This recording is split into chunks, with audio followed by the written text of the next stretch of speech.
This is our latest creation for the Sony FX3, FX30, K3M, and FX6. It's the mic barrel V4 as we're calling it, and it's the adjustable mic mount system for your Sony camera that also breaks away in case you jam a door or run into something, instead of breaking your audio handle, which we had happen a long time ago. We also have a cage for that, but that's a different video.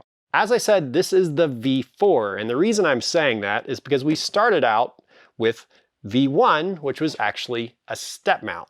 So the way the step mount worked is you could buy Rode isolators for our step mount, and you could add them to this, and it allowed you to change the angle of the microphone so that if you had your handle way up here, you could point your mic down a little bit, and it just lets you get rid of that stupid, awful mic isolator from Sony. After the V1 and V2 step mount, we went to the barrel V3, which is a great setup.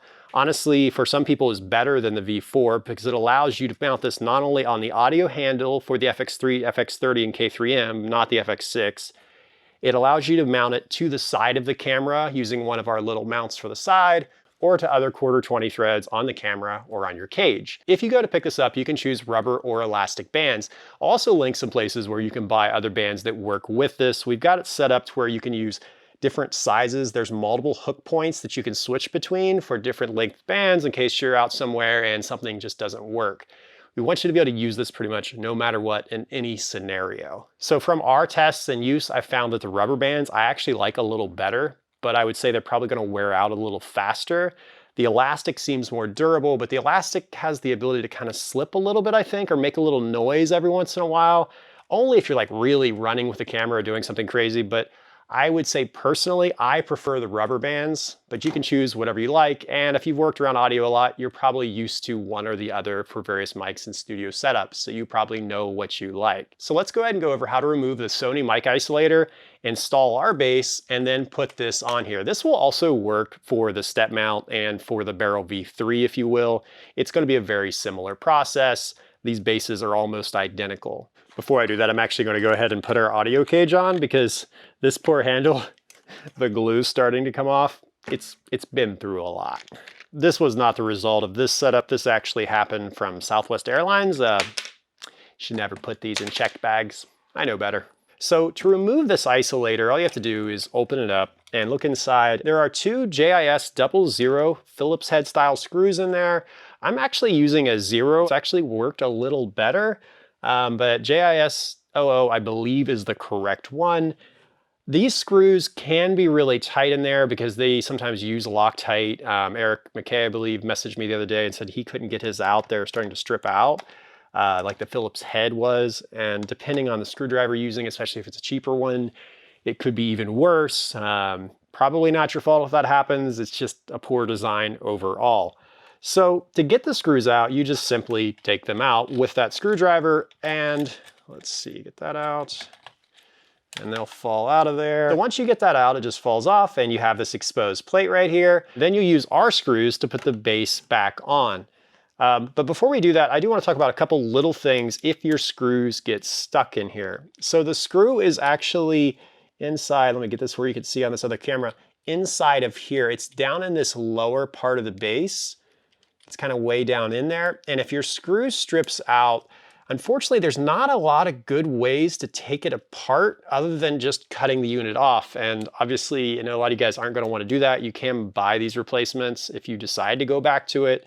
The best option I've found would be to drill it out. But if you're going to drill it out from the top, you're going to have to tape things up just to make sure you don't have metal shavings get in any of this. And I would put your cover or some type of tape or cover on the bottom of this so you don't get any metal shavings on it, and then vacuum everything after you're done and clean it up before you take that tape off. If you drill it out, you should be able to take vice grips and twist those threads out. These are M2.5 by 10 millimeters long, and we include 12 millimeters because we give a little more to attach to when we put it back in. These just take an Allen wrench to put back on, so they're very easy to deal with. Once you have this ready to put back together, you just put the washers and screws inside of these.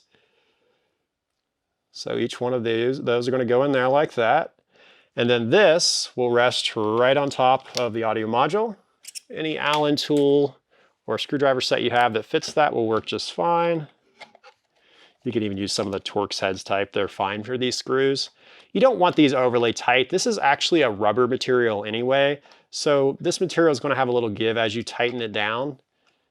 You know, just don't strip the screws out. Just nice and snug with a screwdriver is plenty. And that's basically it. That's all you have to do to install this part. Then you'll just take this and put your isolator bands on it. I would do that now just so you're not really messing with your audio handle more than is necessary. So all you really have to do is take your either rubber or elastic bands, which you can pick one or the other. I prefer the rubber ones. You hook it in this bottom side right here, like that, and then go around the barrel all the way to the other side, stretch it out a little bit, and then back into the other one.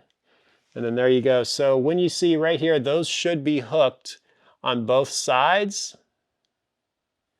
And then it just goes around the barrel. And then we just do the same thing to the other side. And let's see, get around to the other side here.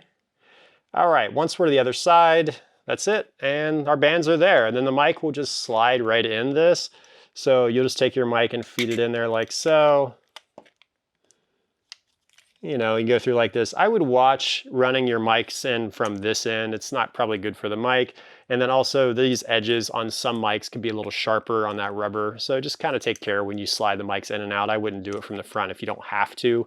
I definitely do occasionally, but you know, I would avoid that. So that's basically it to do this. When you use the elastic bands, they do have a splice joint. So I usually put that splice joint somewhere near this top triangle. This opening was actually designed so you could use mics like this one right here. There's a little bit of a pocket that should allow those mics to work in some directions, but I would align this right there so that this is out of the way of your microphone and just not causing any problems.